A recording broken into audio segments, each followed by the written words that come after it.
28 novembre 2020, 11 décembre 2020, cela fait exactement 2 semaines que nous avons installé nos pièges à abeilles. Ce vendredi, nous allons visiter ces pièges et voir exactement ce que font nos amis les abeilles. Si vous êtes nouveau sur Tami Jardin, je vous souhaite la bienvenue. Installez-vous confortablement. Je vous retrouve juste après le générique.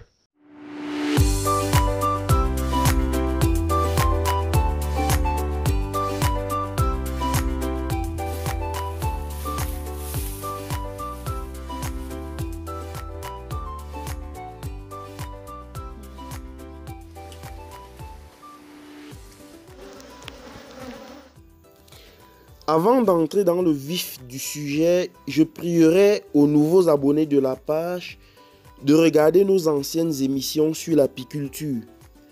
Surtout, regardez la vidéo sur la présentation de la ruche d'Adam, c'est-à-dire ce type de ruche.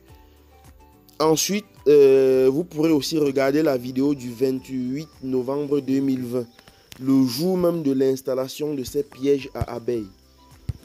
Observez très bien ces images. Je vais vous expliquer ce qui se passe avant l'ouverture du toit. Regardez comment les abeilles sont en pleine activité. Elles entrent avec du pollen et ressortent vides. Donc celles qui entrent ont du pollen sur leurs pattes arrière. Donc observez très bien, vous regardez les pattes arrière et vous allez constater que les abeilles ont du pollen sur leurs pattes arrière. Mais quand elles ressortent, elles n'ont plus rien. Elles se sont déchargées et ressortent pour aller chercher du pollen. Donc elles utiliseront ce pollen pour nourrir des larves. Voilà. Et donc je vais ralentir l'image pour vous permettre de mieux voir ce que je suis en train d'expliquer. Bon, là l'image a été mise au ralenti. Et observez très bien, vous allez constater que tous les abeilles qui entrent sont chargées de pollen à l'arrière de leurs pattes. Mais quand elles ressortent, elles n'ont plus rien à l'arrière de ces pattes parce qu'elles se sont déchargées de leur charge. Je me répète à dessein. Donc, regardez très bien, vous allez voir. Je vous permets de bien observer. Regardez très bien, vous allez voir. Elle survole, c'est vrai, l'image, je l'ai mis vraiment au ralenti. Donc, observez et vous allez voir ce qui se passe. Voilà. Donc, voilà une qui est en train d'entrer. Et là, voilà. Elle est entrée avec du pollen. Vous observez que à l'arrière des pattes, elles ont du pollen. Regardez très bien, vous allez voir. Voilà l'autre qui entre. Voilà. Elles sont en train d'entrer au fur et à mesure. Il y a certains qui ont du pollen de couleur blanche, d'autres de couleur jaune. Ça dépend des fleurs sur lesquelles elles ont prélevé ce pollen. Donc, regardez très bien, vous allez constater cela. Bon, là maintenant, avant de toucher la ruche, il faut enfumer les abeilles. Toujours enfumer les abeilles pour les neutraliser. Donc, je vais enfumer les abeilles. Ensuite, je vais toucher la ruche, c'est-à-dire, je vais déplacer la ruche et la poser par terre. Et on va découvrir effectivement ce qui se passe à l'intérieur de celle-ci. Donc là, je vais maintenant déplacer la ruche. Je vais la porter et la mettre à même le sol.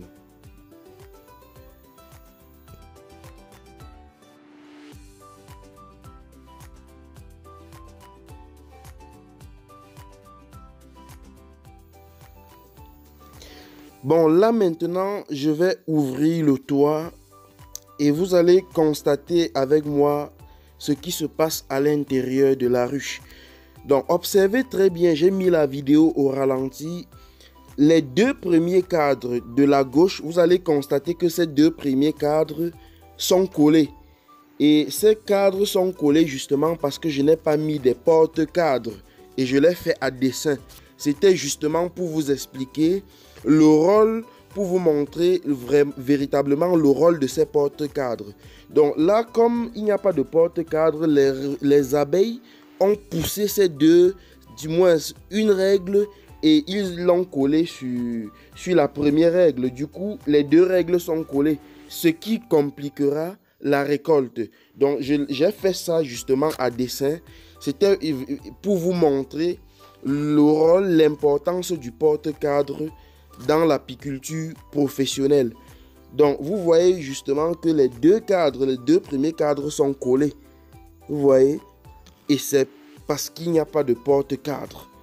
Et il faut les mettre à chaque fois qu'on veut piéger les abeilles.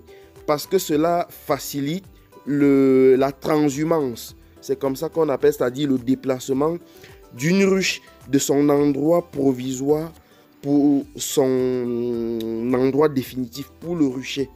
Voilà. La deuxième chose, c'est que observez aussi à l'intérieur de cette ruche, vous allez constater que les abeilles n'ont respecté aucun alignement, c'est-à-dire elles commencent à construire leurs rayons sur la première règle, sur le premier cadre si vous voulez, et terminent sur le deuxième cadre. Quand elle commence sur le deuxième cadre, elle finit sur le troisième cadre et ainsi de suite. Donc, elle ne respecte pas, comment je veux dire, une ligne que leur aurait donné l'apiculteur. Par contre, si j'avais placé dans ces règles des scies gaufrées, elles auraient strictement respecté l'alignement. Dans cette ruche, j'ai placé une seule scie gaufrée. Et vous allez voir comment sur la scie gaufrée que j'ai placée à l'intérieur de la ruche, elles ont respecté l'alignement. Par contre, sur des autres scies non gaufrées, elles n'ont rien respecté. Elles font comme elles veulent. Parce que, bien évidemment, ce sont elles les patronnes de la ruche. Donc là, je vais enlever la première cadre. Je précise très bien que la vidéo est toujours au ralenti. Et la première cadre que je vais retirer, c'est celle sur laquelle j'ai mis la scie gaufrée. Par contre, le deuxième cadre s'étant coincé sur le premier cadre, ça complique le retrait du cadre. Je vais accélérer la vidéo pour vous faire voir. Donc, parce que là, la vidéo est au ralenti. Je vais un peu l'accélérer et vous allez voir ce qui se passe. Bon, là, la vidéo revient à la normale. Et je vais retirer le premier cadre sur lequel j'ai inséré de la scie gaufrée. C'est-à-dire, c'est la scie que j'insère sur une règle pour obliger les abeilles à respecter les rayons, la construction de leurs rayons. Et vous observez avec moi que sur le premier cadre sur lequel j'ai placé de la scie gaufrée, elles ont effectivement respecté l'alignement. Donc ici là, elles ne construisent pas sur le premier cadre et achèvent leur construction sur le deuxième cadre. Vous voyez, donc voilà la scie gaufrée que j'ai insérée et là, elles ont juste fait le travail, c'est-à-dire qu'elles ont construit en suivant l'alignement. Par contre, quand vous ne mettez pas de la scie gaufrée, elles vont tisser des rayons comme bon leur semble, comme elles le veulent. Donc, c'est ça le but, c'est-à-dire que c'est l'importance de mettre de la scie. Par contre, regardez les deuxièmes cadres qui sont là à l'intérieur. Vous voyez, elles construisent de la scie sur le deuxième cadre et finissent sur le troisième. Vous voyez, ce n'est pas aligné, rien n'est en ordre. Vous voyez, et quand c'est comme ça, cela complique la récolte parce que à ce niveau, vous ne pouvez pas retirer un seul cadre. Vous ne pouvez même pas retirer deux cadres parce que si vous retirez le deuxième cadre, ça va automatiquement emporter le troisième cadre. Donc, c'est ça. Il faut automatiquement, dans l'apiculture professionnelle, d'insérer les 6 gaufrets dans chacun des cadres avant de piéger les abeilles. Sinon, la récolte sera tellement compliquée et vous risquerez à chaque récolte de perdre vos abeilles parce que une fois que vous aurez récolté du miel, les abeilles vont juste partir. Or, ici en apiculture professionnelle, il faut récolter du miel et les abeilles restent dans la ruche. Bon, là, je vais remettre le premier cadre à son emplacement. J'aurais bien voulu vous montrer à quoi ressemble la reine dans une ruche. Parce que la reine, sa morphologie diffère de celle des autres abeilles. Mais comme vous constatez avec moi, ce serait difficile de retirer le deuxième cadre sans fracturer le rayon de scie que nos amis les abeilles auront construit. Donc je vais vous présenter plutôt la reine dans une autre vidéo. Une vidéo dans laquelle j'aurai placé les 6 gaufrets dans tous les cadres. Ce sera beaucoup plus facile de sortir chaque cadre à la fois et de vous présenter et de chercher la reine avec vous. Donc vous aurez l'occasion de découvrir la reine, les ouvrières, les faux bourdons et ainsi de suite. Donc on va découvrir cela dans la prochaine vidéo. Donc ce qu'on peut retenir ici, c'est que il faut toujours mettre de la scie gaufrée dans chaque cadre pour orienter les abeilles afin qu'elles construisent sur la direction qu'aurait voulu l'apiculteur. Cela faciliterait la récolte, cela faciliterait aussi l'extraction du miel pour à la fin avoir un miel pur, un miel clair, un miel justement qui ne ressemble pas à l'huile de vidange.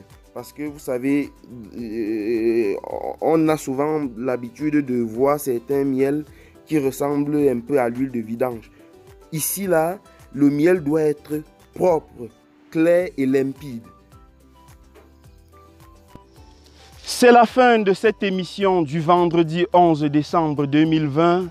J'espère que la vidéo vous a plu. Si c'est le cas, n'hésitez pas à liker. Partagez la vidéo sur votre page et dans d'autres plateformes possibles.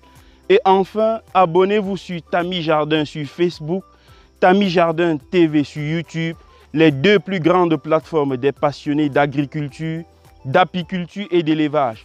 On se retrouve cette semaine pour une autre émission, la culture de la fraise. J'espère que ce sera la culture de la fraise. Restez connectés pour ne rien rater. On se retrouve très bientôt. Ciao!